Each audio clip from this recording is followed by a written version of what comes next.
pessoal, eu sou a Ali, eu sou embaixadora Space Squad e hoje eu estou aqui com mais uma host diferente. Estou aqui, pode se apresentar. Oi, gente, eu sou a Rainá, eu sou um pouquinho nova aí no Space Squad oficialmente, extraoficialmente a gente já estava aí há um tempo. Para quem não conhece o Space Squad, a gente é uma comunidade, a gente está tentando trazer mais visibilidade e integração junto com a comunidade dev, a gente é apoiado pela Rocket. A Rocket City está aí com a gente ajudando pelos meetups, nos sites, essa iniciativa aqui que a gente tem do Space Cast, também temos os Space APIs, que são umas conversas um pouco mais rápidas que a gente tem com mais frequência. E, cara, se você tem interesse, você quer participar, a gente tem um site lá, é só ir até o final, pode se inscrever, a gente está aberto a receber mais gente e está sempre tentando aí colaborar com a comunidade. Exatamente. Se você cria conteúdo ou quer começar a criar conteúdo, você pode entrar em contato com a gente, entrar em contato nas redes sociais de qualquer um do Space Squad e conversar com a gente, porque a gente está sempre querendo mais pessoas para ajudar a criar conteúdo para a comunidade. Então, a gente está sempre aberto. E no episódio de hoje, a gente está aqui com a Laís e a Lilian, a gente vai falar um pouquinho sobre segurança, sobre cibersegurança. A gente vai explicar um pouquinho, elas vão explicar um pouquinho sobre o que é segurança, como que você pode entrar nessa área, quais são as diferenças dentro dessa área, desmistificar alguns termos que são entendidos errados lá dentro. A gente também vai falar um pouco no finalzinho sobre segurança para empresas, a gente vai falar também sobre como o dev tem que se preocupar com a segurança tanto quanto o pessoal do time de segurança e quanto as outras pessoas no seu time. Mas eu vou passar para a Lilian, para ela se apresentar. Oi, eu sou a Lilian, eu sou a Security Team Leader da SciSource no Brasil, também sou pesquisadora pela SciSource e instrutora atualmente. Trabalho entre oficial e extraoficialmente na área de segurança tem 20 anos. E é isso. Quem diria que alguém com uma carinha tão bonita quanto a minha seria uma hacker? E aí, Laís, pode se apresentar? Bom, meu nome é Laís Fragoso, tenho 23 anos, sou instrutora na SciSource, de Blue Team. Hoje a gente falou sobre segurança, sobre Blue Team, né? Ela Red, eu Blue, e espero que vocês gostem. O episódio de hoje foi um pouco diferente, a gente nunca teve 2 convidados juntos, mas ficou bem da hora, então se liguem aí, porque o assunto de hoje é muito importante para o nosso dia a dia, beleza? Então bora pro episódio, valeu!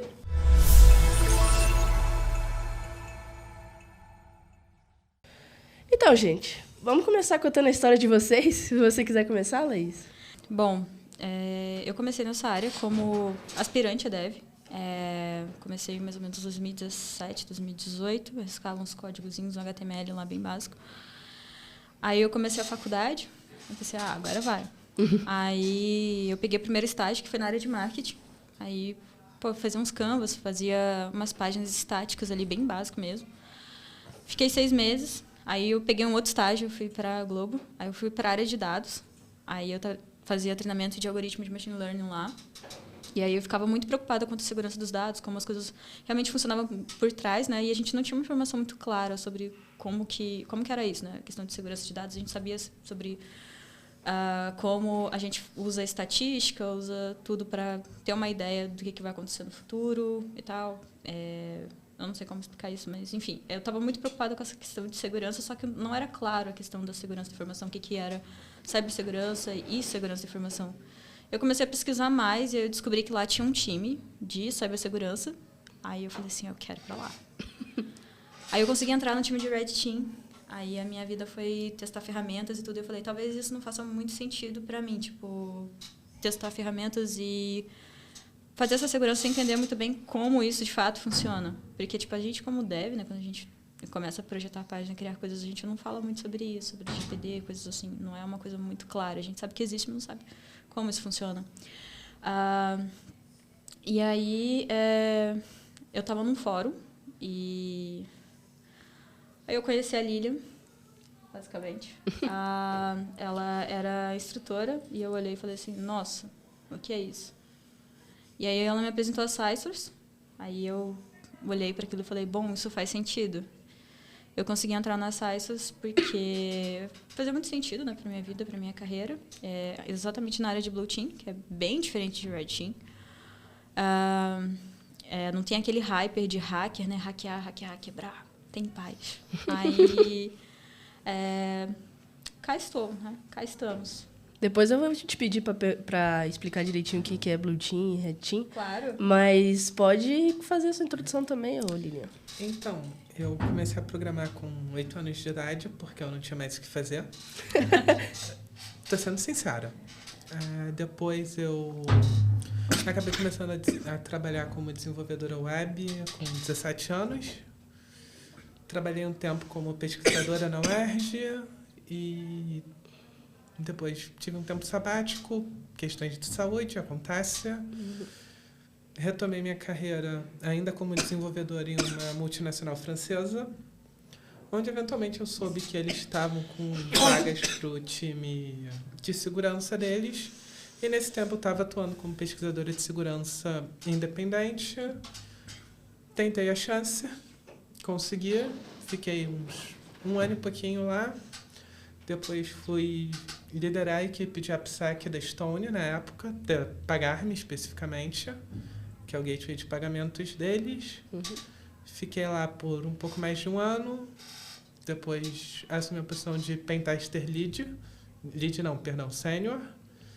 E atualmente eu estou como Security Team Leader da SciSource no Brasil. Ou seja, eu sou responsável por todo o time no Brasil.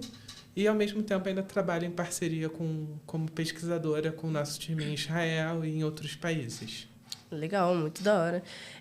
Então, vamos pedir primeiro para vocês explicarem o que é um hacker, o que esses profissionais fazem, qual é a função deles no dia a dia que a gente tem. Eu vou começar já quebrando um pouco aí algumas ilusões. É um dos meus passatempos favoritos. Hacker nada mais é do que especialista. A origem da palavra, a origem etimológica é especialista, alguém que sabe muito sobre um determinado assunto. Com o tempo, ali nos anos 90, quando começou a ter alguns incidentes um pouco mais polêmicos, visíveis, em especial de um grande nome aí que quase todo mundo já deve ter ouvido falar, que é o Kevin Mitnick, começaram a usar hacker no sentido de criminoso virtual. Inclusive, parem de chamar cheaters em jogos de hackers. Hacker é no máximo quem desenvolveu o cheat, não quem está usando, por favor.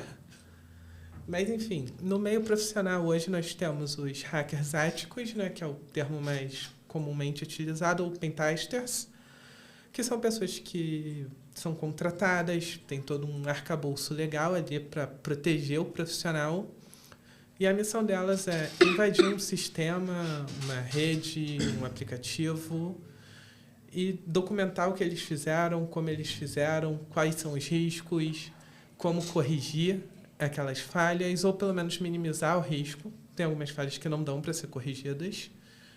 E entregar esse relatório para o cliente, né? Para quem contratou o serviço, para que eles possam tomar algumas ações ali para corrigir aquelas falhas. Não necessariamente significa que você tem que resolver, né, as falhas. Não, o hacker não resolve as falhas. Ele só encontra e reporta a limitação do escopo. Para resolver, aí entra o time que a Laís estava falando, que é o Blue Team. E, às vezes, o Green Team também. Green Team é como a gente chama o pessoal de AppSec. Legal. Laís, explica pra gente o que é esses Blue, Red, Team, que não entendo.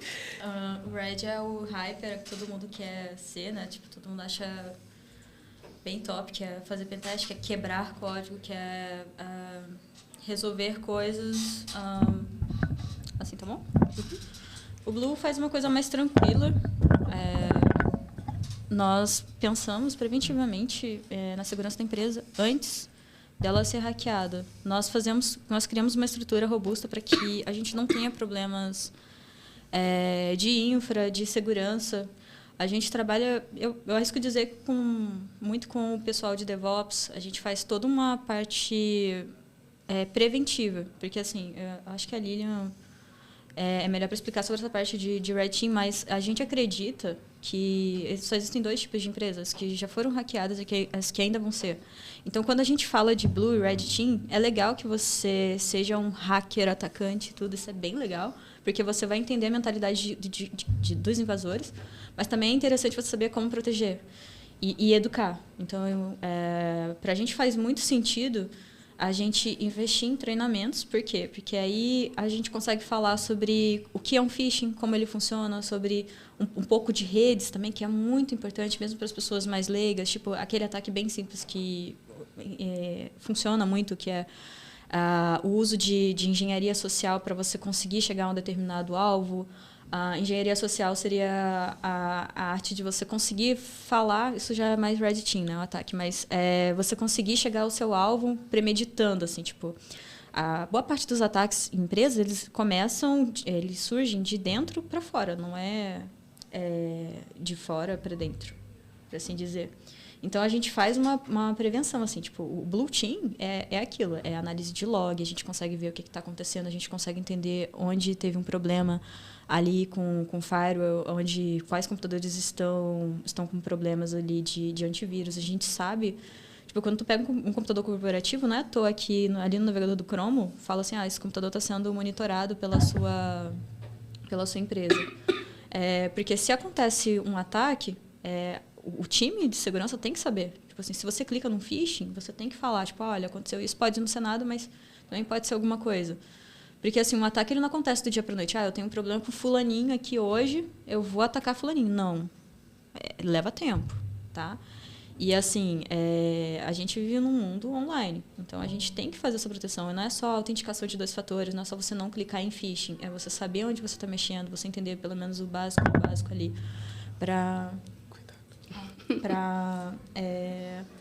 não fazer uma besteira. Tipo, existem ataques sofisticados interessantíssimos que você coloca o seu celular ali e aí você consegue, tipo, deixar algumas portas abertas, e isso basta alguém saber explorar. Tipo, a gente fala muito sobre não usar o Wi-Fi público.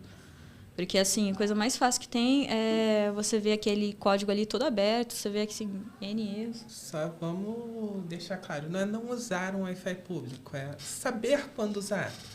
Por exemplo, se você está num Wi-Fi da Starbucks, não use seu aplicativo bancário, por exemplo. Controlar um pouco do que você usa quando você está nesses caras. Sim, por exemplo, quando eu estava vindo para cá, eu estava usando a Wi-Fi pública para ficar vendo vídeo no YouTube. Não tem problema nenhum, não apresenta um risco real.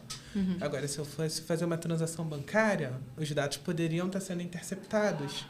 Não necessariamente pelo dono do Wi-Fi, mas por alguém que também tivesse conectado, ou podia ser um ponto de acesso falso. E aí, essa parte de como fazer esses ataques é o campo de estudo do Red Team. No geral, é importante fazer uma distinção aqui. A gente tem Pentest e Red Team. Muita gente pensa que são a mesma coisa, mas tem atribuições um pouquinho diferentes. O Pentest é um projeto, início, meio e fim, curto, no máximo algumas semanas de duração, em média. E o Red Team já é uma equipe interna da empresa constantemente tentando quebrar as seguranças, como se fosse um agente externo, mas com bastante tempo e determinação em comprometer aquela empresa em particular. E, claro, nós temos os outros times de segurança, né? O principal é o Green Team, que é basicamente o pessoal de AppSec, que é quem vai pegar ali o código que o desenvolvedor fez, vai ficar passando em ferramentas, ou dependendo da criticidade da funcionalidade, fazer uma varredura manual daquele código. Era o que eu fazia, e principalmente no meu tempo na Stone, por exemplo. E basicamente ficar ali, vocês colocaram aqui um vetor de SQL injection, não pode dar uma corrigida aí, senão não vou autorizar aqui a subida. Uhum. E é um dos grupos mais odiados. Principalmente, né? Tá mexendo junto com a gente aqui. Exatamente, não sobe nada. Não passa nada. O pessoal de AppSec consegue ser odiado POs e pelos devs. Nossa. E provavelmente pelos clientes que também não estão recebendo. Porque, assim, se tiver alguma falha, a gente tem poder, geralmente, para vetar o deploy da funcionalidade. Sim. Claro que a gente tem que justificar tudo isso, mas a gente ainda tem o poder de veto. Então, se a gente veta um deploy, o dev fica pistola porque, pô, trabalhei aqui horas a fio, varei noite e não consegui fazer o deploy a tempo. O PO fica pistola porque o deploy não foi feito e ele vai ser cobrado. Mas aí vem a importância também, né? De como esse time tem que estar incluso também no squad, ou então em toda a organização, que esse tempo tem que ser contado, né? Sim. Isso era uma das minhas maiores lutas lá na Stone, em todas as outras empresas que eu faço trabalho de AppSec, porque é difícil convencer um PO a deixar ali 2, 3 dias a mais no prazo, só para caso tenha algum problema. Aquele tempo de garantia, né? Não. Normalmente, quando você vai fazer a pontuação, você já coloca esse tempo de garantia, tipo, falando como deve. Você já coloca esse tempo de garantia, porque pode dar muito problema, pode acontecer uma coisa que você não faz a menor ideia do que está acontecendo.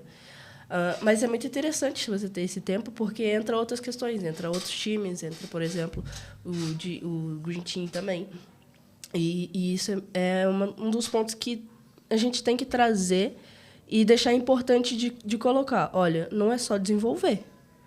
Tem que garantir a segurança, tem que garantir tudo e tem que tomar cuidado com isso, porque, no final, quem vai sofrer com isso é o produto, né? E daí eu queria entender como que você faz, por exemplo, mudando completamente do gato para rato. Se, por exemplo, eu quiser me tornar uma hacker ética, obviamente, eu preciso fazer uma faculdade ou eu posso só fazer um curso? Como que funciona isso? Então, isso é uma questão bem delicada. Precisar fazer faculdade, não. Mas você precisa ter conhecimentos bem avançados em algumas áreas, como redes, infraestrutura de computadores, programação. Basicamente, essas 3 áreas. E o que acontece? O melhor jeito de você conseguir esse conhecimento hoje, a nível teórico, ainda é uma faculdade. Mas isso não quer dizer que, por exemplo, eu sou formado em ADS. Tá, eu fiz várias faculdades que eu não consegui terminar nenhuma, mas eu me formei em ADS. Mas, ao mesmo tempo, eu corri atrás. Eu estudo tecnologia desde os 8 anos, o que vai dar aí uns 22 anos estudando. Então, eu tive tempo de acumular esse conhecimento por fora. Por exemplo, eu consigo entender um sistema operacional independente de eu já ter usado ele ou não, quando ele aparece em um projeto. Já aconteceu eu uso basicamente Debian e Arc no meu dia a dia, mas já aconteceu em projetos de eu me deparar com produtos Mac, com outras distribuições Linux, Fedora, e a arquitetura base dos sistemas operacionais tende a ser similar. Então, sabendo o conceito, você consegue transicionar muito mais rápido de um para o outro. Então, a resposta curta: contrate a Sisource. Não podia deixar passar essa. Mas, mesmo na Sisource, a gente tem uns cursos bem pesados.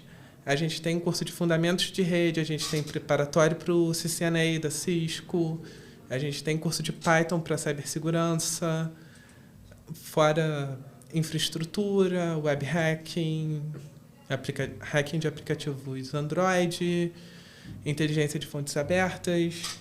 A gente tem uma gama de cursos capaz de dar um conhecimento básico e funcional. E alguns cursos que vão até ali o state of the art. Então, dá para fazer com cursos, mas tem que escolher bem o curso. Entendi. Que a gente estava falando também da questão da ética, né? Tem muita questão disso. Imagino que seja muito mais burocrático se você quiser entrar para uma área que mexe tanto assim com a segurança de uma aplicação.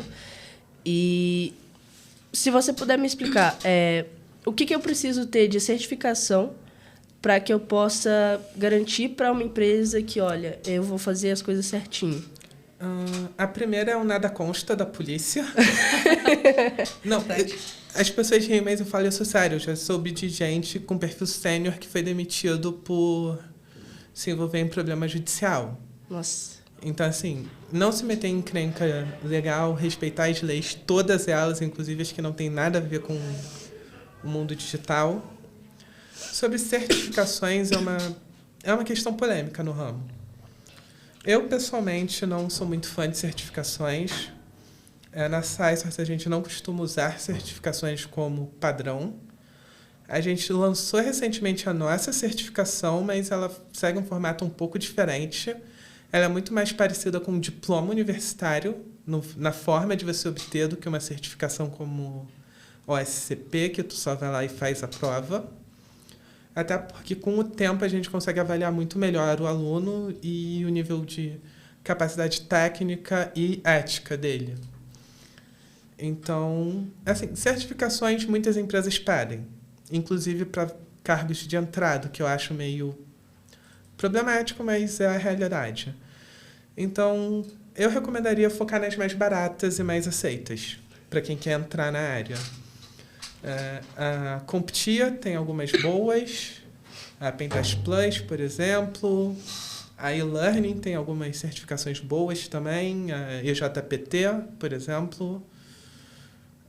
Acho que para entrar essas duas são as mais bem vistas. Legal. E aí, Laís, você falou que conheceu a Lilian e a partir daí você começou a entrar nessa área de cibersegurança, né? A gente estava falando antes também que você precisa ter alguém para te acompanhar, que eu não entendi muito bem. Tipo, você precisa ter alguém que seja o seu mentor para você iniciar, para você entrar, ou você pode aprender sozinho e continuar a partir daí? Como que foi, assim, para você? Quando eu conheci a Lilian, eu já tinha passado pelo time de Red Team. Eu já tinha passado pelo time de Red Team da Globo. Eu fiquei lá nos últimos dias do meu estágio. O mentor faz isso. o mentor protege. Não, bom, quando você assume uma responsabilidade com alguém, de tipo, eu tô no mesmo lugar que ela, em determinados lugares e tudo, tipo, seja na empresa ou num fórum. A gente se conheceu, na verdade, foi num fórum de uma pessoa. Pode falar? Melhor não. Só... Ok. Existem fóruns de segurança, de cibersegurança voltado para mulheres. E ela já era instrutora lá. E aí eu vi o perfil dela e falei, caramba, que legal. E aí a gente trocou uma ideia e eu fui atrás dela. Eu queria aprender. Tipo, não foi ela que saiu, ela viu fulaninho ali, que é dev, não tem noção do que tá fazendo da vida, e eu vou pegar pra, sabe, pra tipo assim, eu vou mentorar, mas, sabe, não é assim. A gente pode ajudar, tipo assim, não que eu tenha um nível hoje para ajudar alguém a desenvolver, mas assim, a gente tem uma responsabilidade, sim. Porque, tipo assim, se ela tá me ensinando coisas, se eu uso o computador dela, ou se eu tô sobre, entre aspas, sobre a visão dela. Assim, eu faço alguma coisa, ela tem uma certa obrigação de me corrigir, de tipo assim, tô vendo que ela tá fazendo uma besteira aqui, e entra muito nessa questão de ética. Tipo assim, tem coisas que a gente não deve fazer nem brincando, que a gente não precisa dizer, mas que a galera ainda acha legal, acha engraçado, e que, pô, quem realmente leva a profissão a sério, quem, tipo, consegue chegar a sênior em grandes empresas, seja Stone, Google, Globo, sei lá, grandes empresas assim, nunca brincou, sabe? A gente não é só essa questão dessa esfera aí de cometer crimes ligados à área cibernética todas, porque se você não é uma pessoa boa na vida real, se você já é... Além do que, a área de segurança é muito pequena. Todo mundo se conhece. Isso é maravilhoso. Porque, assim, se você faz uma coisa hoje, amanhã você não consegue emprego em outro lugar ali. Entendeu? Porque já tá todo mundo sabendo. Tá todo mundo sabendo. Assim, não vai ser tipo assim, hoje eu cometi um deslize, eu cliquei num phishing, por exemplo, um exemplo bobo. Isso vai me tirar. Não é isso. É você usar do seu conhecimento para fazer uma coisa errada. É você usar do seu conhecimento para ensinar a uma pessoa a fazer algo errado. Porque, tipo, se a Lilian fala assim, olha, usa esse programa aqui no Kali Linux, executa esse código aqui e faz isso.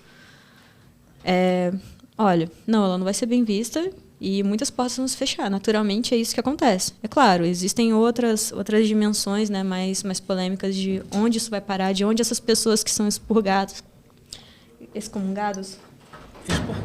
Expurgadas. Para onde elas vão trabalhar, né, que não é o tema hoje, para onde elas vão, porque sempre tem um submundo onde esse tipo de gente vai. Isso não é a nossa responsabilidade. O que a gente tem que fazer é se proteger como comunidade, se proteger como profissionais e proteger a nossa ética e honra, né? E, assim, basicamente é isso. Faltou alguma coisa? Assim, eu só complementaria com precisar de um mentor? Não precisa. O conhecimento está na internet. Um computador com Google, tu já consegue... Com Google, eu recomendo o DuckDuckGo, que não registra metadados, mas... você consegue achar qualquer coisa. Então, precisar não, mas um mentor pode ajudar muito na parte de direcionamento. Porque a área de segurança é gigantesca. É uma área gigantesca em escopo e pequena em número de profissionais hoje no Brasil e no mundo. Tanto que no Brasil, salvo engano, a gente está com um déficit de quase 500 mil de profissionais na área. Caramba. Eu não lembro se já chegou a 500 mil, mas está com essa previsão para em breve. Então, assim, um exemplo. A gente tem ali Blue Team, que é uma parte que quase ninguém presta atenção, porque não é glamouroso. Mas dá parte. Mas tem um detalhe que muita gente esquece, que, por exemplo... 2 anos atrás, quando um hospital em Londres foi hackeado e tinha gente morrendo, quem teve que salvar as vidas foi o pessoal do Blue Team. Foram eles que estavam ali correndo de um lado para o outro, dias sem dormir, tentando impedir mortes de pacientes que podiam ser salvos. Então, tem muito isso. E é aquilo, Blue Team você vai trabalhar configurando firewall, essas coisas... Red Team você vai trabalhar atacando, o que é mais atraente para o público. Fica hackeando, com certeza. Mas, no geral, é importante você ter alguém que... Seja um professor, seja um curso, mas ter algum ponto de referência que vai te ajudar a traçar o caminho que é o melhor para você.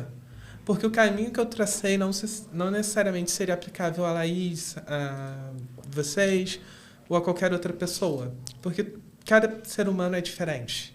Sim. Então...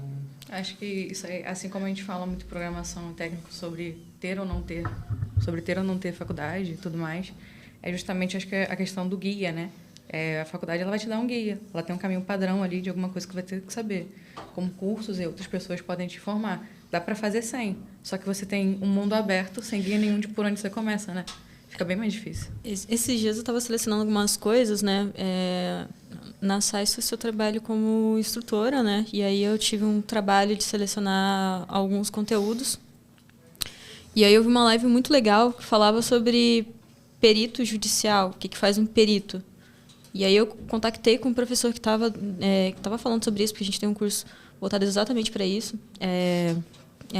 O professor é um profissional sensacional, assim, se o cara começar a falar dele ali, ele vai passar uns 5 minutos falando sobre tudo que ele faz. E, assim, eu achei muito legal, porque tem a ver com direito, eu arrisco dizer que um Red Team, né? Perito judicial. Perito é uma área separada. Sim, o que ele faz é ver se alguém mexeu no celular, se foi adulterado, alguma prova, assim. Eu achei isso muito interessante, só que assim como é muito requisitado no mercado, é bem interessante, porque tem toda aquela glória de estar próximo de um juiz, tem aquela confiança. Uhum. Ele deixou bem especificado, olha, se eu cometer um erro, eu fico 5 anos, para ser penalizado durante 5 anos, sem poder entrar, falou alguma coisa assim. Não lembro exatamente quais foram as palavras. A gente não pode errar. A gente não erra, porque é a vida de outra pessoa ali. Então, assim, como ela disse, a área de cibersegurança ela é muito grande.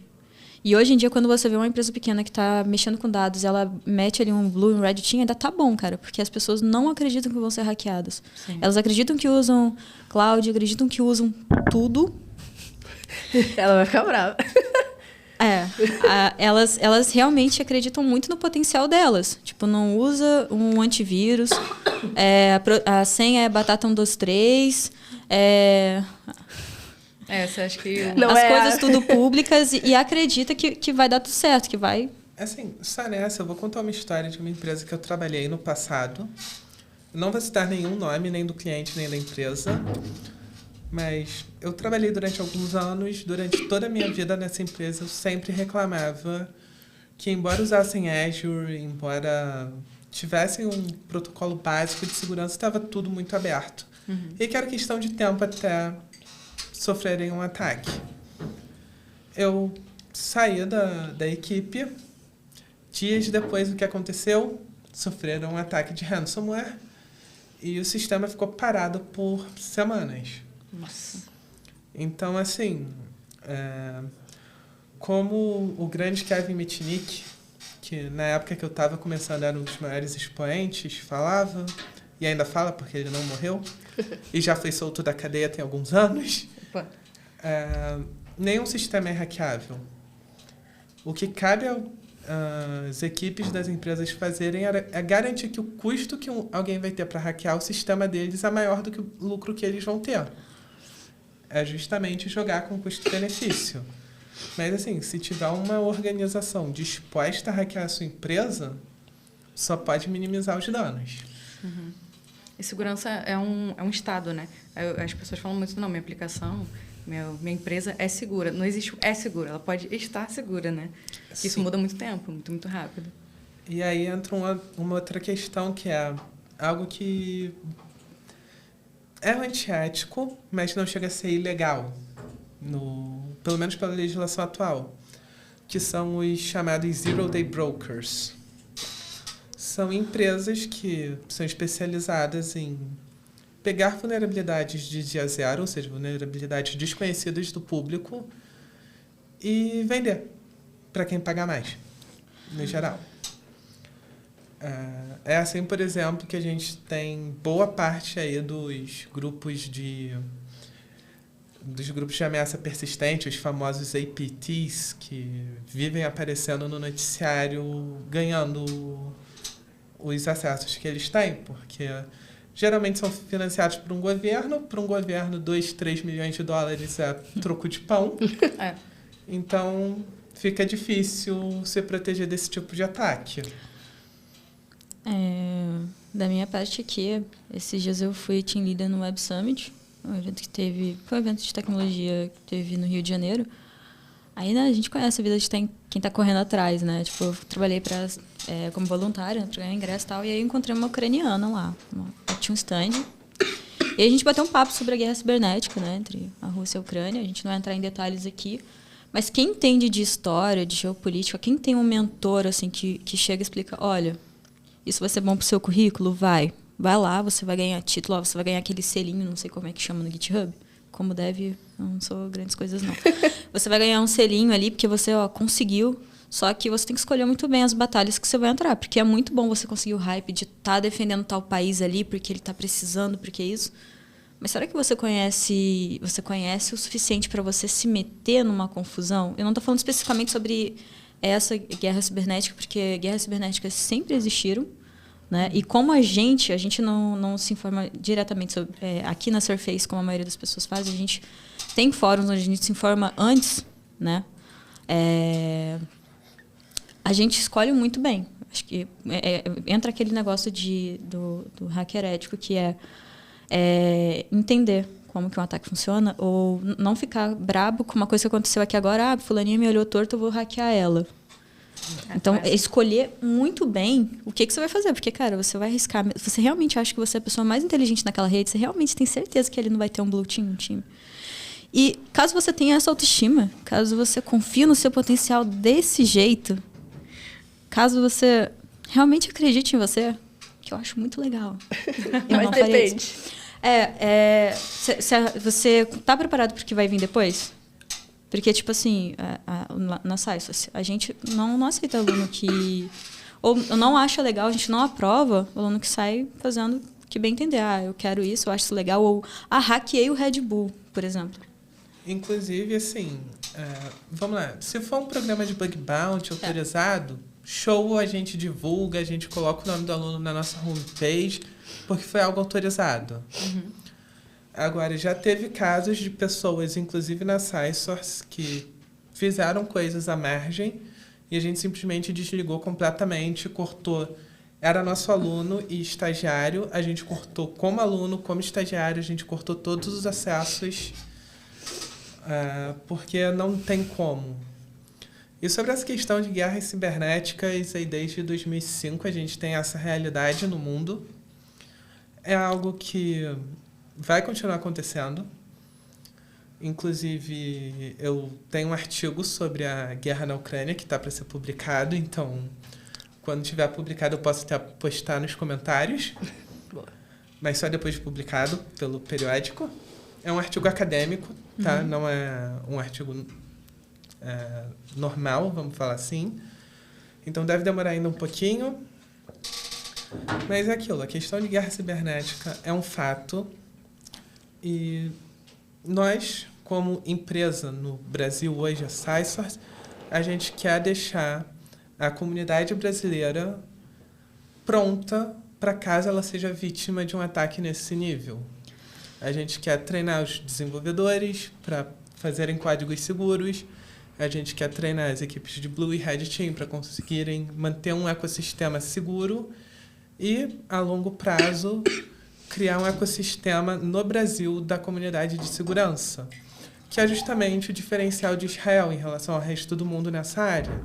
Israel, que é a nossa matriz, porque Israel, para quem não sabe, é o maior polo de cibersegurança do mundo. Isso acontece porque eles vêm investindo em criar uma comunidade interna. Eles têm lá o pessoal sai da faculdade, já vai para as Forças Armadas, das Forças Armadas para o serviço militar obrigatório já vai direto para alguma empresa ali de elite e ficam criando essa comunidade, todo mundo se conhece. Então acaba facilitando. Eu vou dar um exemplo aqui meu da SciSource, que não tem nem a ver com cibersegurança. Quando eu fui contratada ainda como instrutora, alguns anos atrás, na minha entrevista com o líder na época, ele chegou e mandou um abraço para mim de um colega meu de faculdade de 6 anos atrás, na época, ou seja, hoje 9 anos atrás. Tipo, como que vocês se conhecem? O pessoal estava no mesmo lugar, né? Tipo... No final, tipo, eles acabaram passando pelo bootcamp ali da IDF, né? Que é os militares juntos, e quando ele foi ver quem eu era, porque antes de me contratar ele fez um trabalho de investigação para descobrir se eu não era uma pessoa problemática. E nesse processo ele acabou encontrando o nome desse conhecido em comum. E é isso, é assim que as coisas funcionam na comunidade. Tem que tomar bastante cuidado, né? E é bom que você falou que a SciSource, o objetivo de vocês é trazer esse conhecimento de segurança para a comunidade brasileira e também para a comunidade de devs. Porque a gente está muito focado em criar, resolver problemas e tudo mais. E a maioria tem muito esse pensamento de se está funcionando, tá bom. Esse é um pensamento que vive na nossa cabeça, mesmo que a gente não siga ele. Mesmo que a gente não siga, ele vive na nossa cabeça. E eu acredito que segurança para os devs é uma coisa que a gente tem que trazer no código e tudo.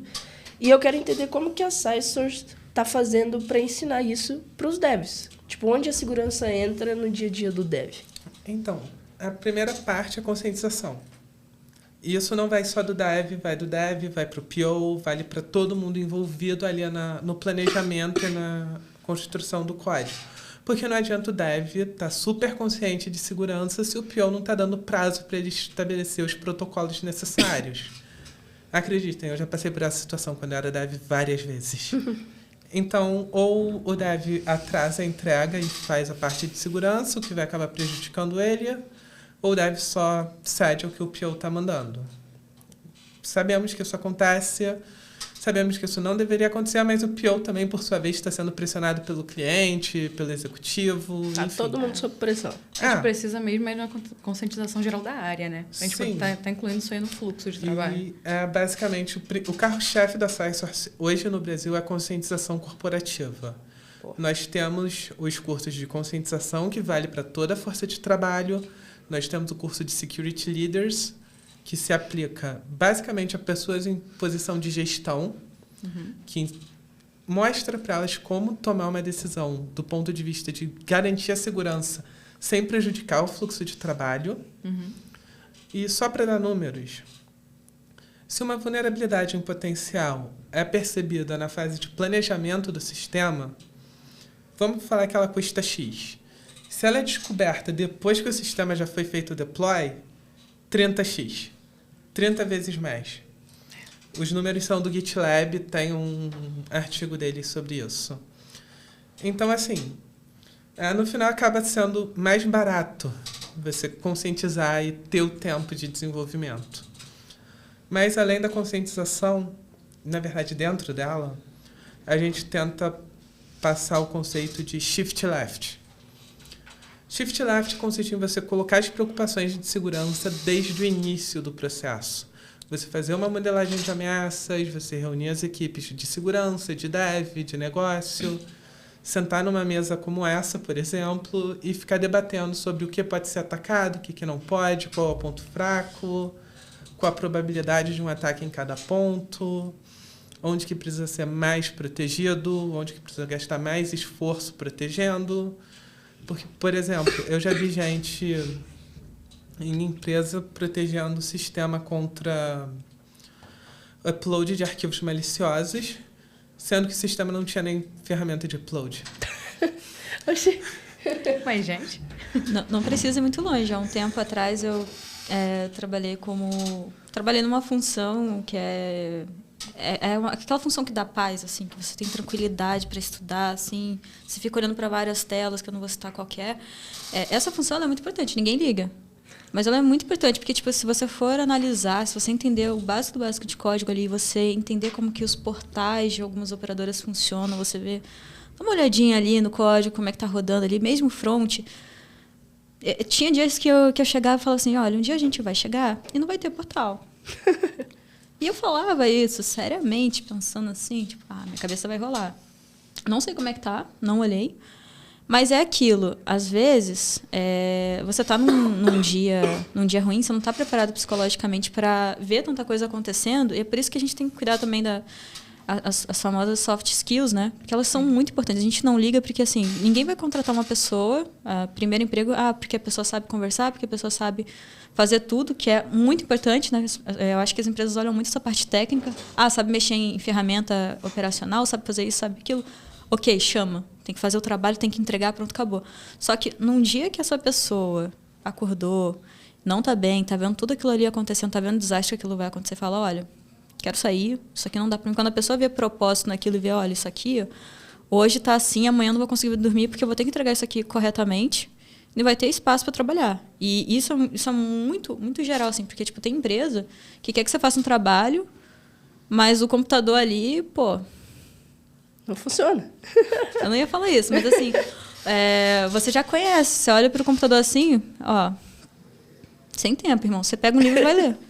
Porque eles querem, não é porque um computador é de uma determinada marca que tem esse tal processador aí que entra aquilo. Você tem que saber entender de computadores. Cara, se você está em tecnologia, você pode, sei lá, ser de uma área que não tem nada a ver, mas você tem que entender, porque quando você recebe um computador, muitas vezes o trabalho é remoto, você já tem que chegar e falar pro seu eu esqueci o nome que chama, não é PO, não é...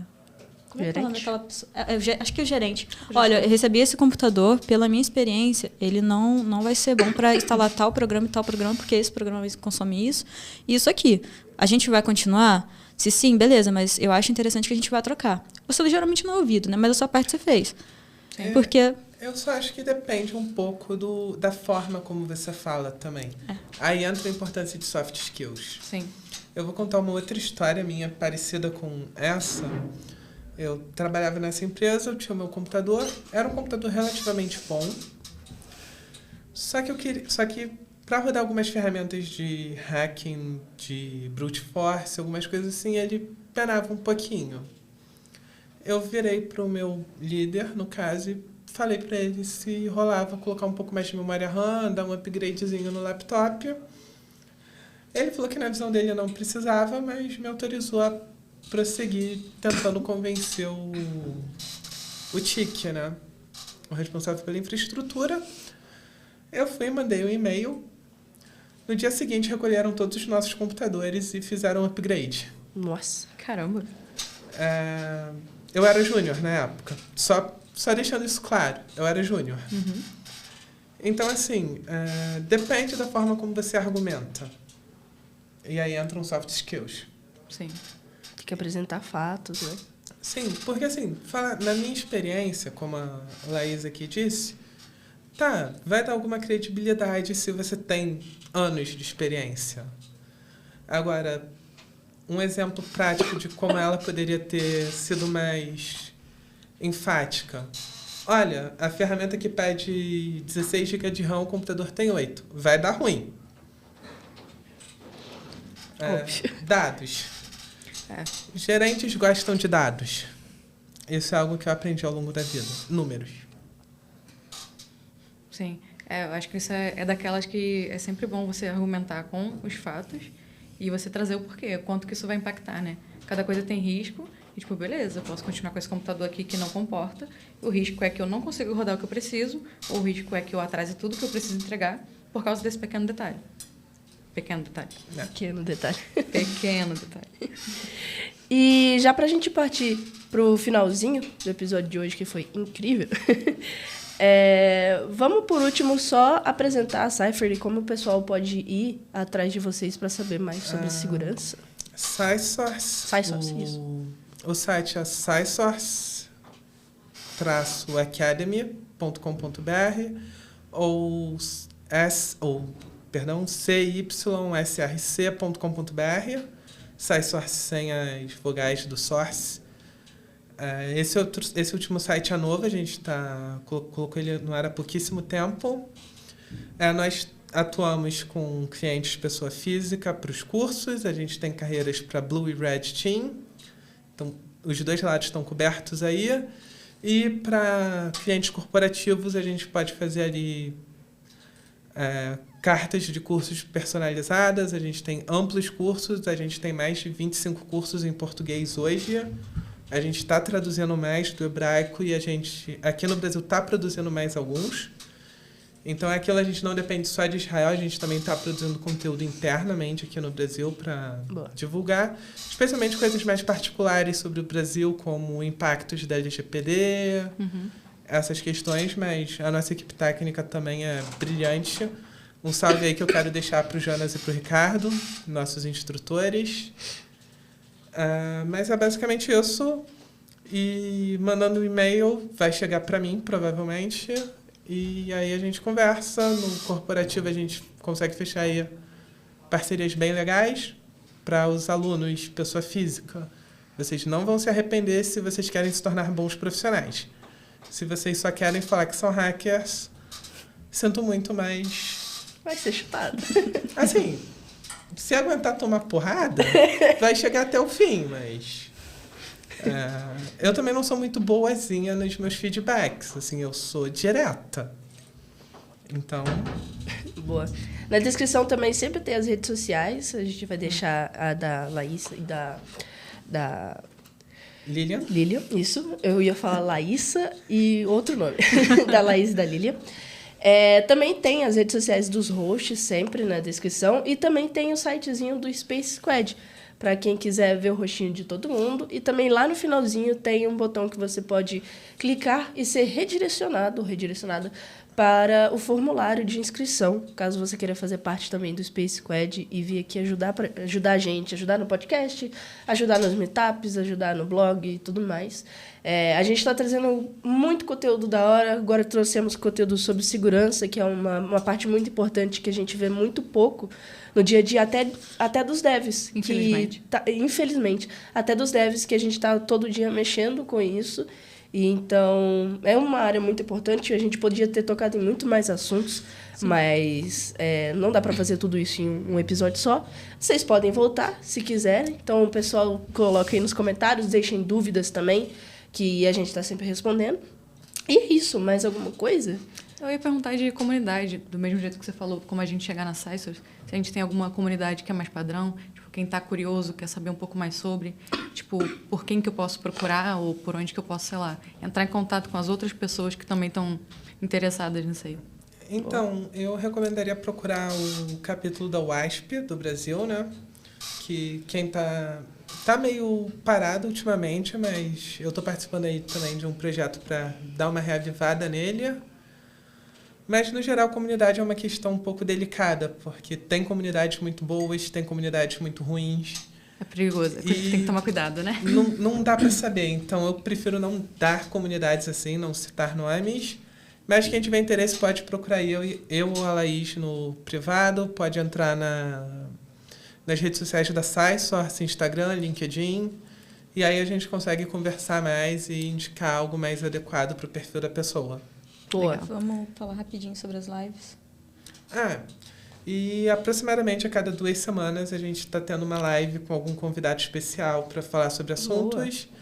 A gente teve uma justamente sobre a PSEC com o Gabriel Galdino, da Conviso. Já está no nosso canal do YouTube, para quem quiser. A gente teve uma semana passada sobre combate a abusos infantis na internet, com o Igor Lacerda, advogado digital.